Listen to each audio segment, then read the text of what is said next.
President, I rise to speak on the Commission for Children and Young People's 2020-21 annual report. There were an incredible number of interesting things to come out of this report, but I only have a few minutes, so I'll restrict to what I see as the most important or urgent. Firstly, I'd congratulate the Commissioner on her excellent work in holding the government and its departments accountable for their role in child protection, or lack thereof in many cases. Among the work in recent times, the Commission has conducted 3 systemic inquiries: Keep Caring, Out of Sight, and Our Youth, Our Way. Importantly, the Commission also completed 41 child death inquiries, examining the circumstances surrounding the death of any Victorian child with child protection involvement in the preceding 12 months. They also continued to enforce and educate on the child safe standards, a topic on which was debated relatively recently in this place, about increasing these standards, which I was proud to support. The reportable conduct scheme administered by the Commission has continued to grow. Among the many findings of the scheme were the following. Around a third of the allegations were substantiated. For the first time, the most common allegation type in all schools has been sexual misconduct at 40%. Interestingly, physical violence was the largest category of reportable allegations for females at 52%. Sexual misconduct and sexual offences accounted for 46% of men's reportable offences.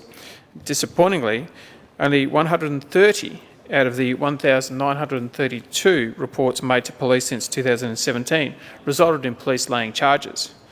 Note, this isn't a conviction, it's just a laying of charges. Of particular concern to me is that sexual offences allegations reported to the Commission has gone from 0 in both 2017 to 18 and 2018 to 19, in 2019 to 20, to 7 in 2019 to 20, and 11 in 2020 to 21. The Commission noted a current legislative restriction on information sharing. This prevents the Department of Justice and Community Safety from notifying the Commission of the outcome of working with children check assessments following a substantiated finding of reportable conduct. In the Commission's review of the administration of the Working with Children Act 2005, the Commission recommended that the Victorian Government amend the Act to enable the DJCS to share information with the Commission on the outcomes of these assessments. I would ask the State Government, why has this not been done? It seems like a very simple fix to me and will clearly allow for less red tape and more child safety. In terms of child protection, I read some very sobering statistics in this report, including that children whose cases we reviewed through the Commission's child death inquiries had been the subject of, on average, more than 3 reports to child protection. 15 children, or 37%, had been between 2 and 4 reports, and 1 child had been the subject of 29 reports to child protection, and this is just disgraceful. I know it's more complex than this, but it seems that children can be at much higher risk in their own parents' care than out-of-home care. In 2020-21, 6 children died of out-of-home care, 2 were in foster care and 4 were in kinship care. Of those in kinship care, 2 were Indigenous, yet there were 100 children who died in the same time frame, notified to the Commission.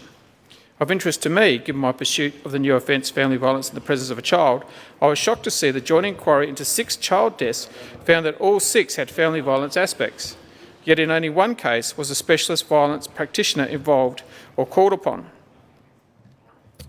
My colleague Ms Maxwell will speak more about youth in custody, but I will commend the Government on responding to the very serious youth justice issues that were occurring just a few years ago.